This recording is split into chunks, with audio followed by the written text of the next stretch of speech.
Hi everyone, today we will talk about how to fix WhatsApp hang. To know how to fix WhatsApp hang, you should just go to settings like this. We will click. After that, in this page you will go to apps, default apps, app settings. When you will see this list, you will go down we will go down to find the application of WhatsApp, and then here in this page you will click force stop. When you will end this, you will enter to storage.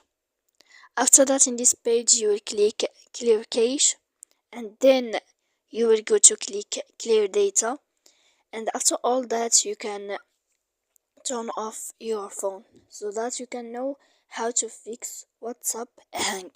So please don't forget to support us by like and subscribe. See you next time in another video.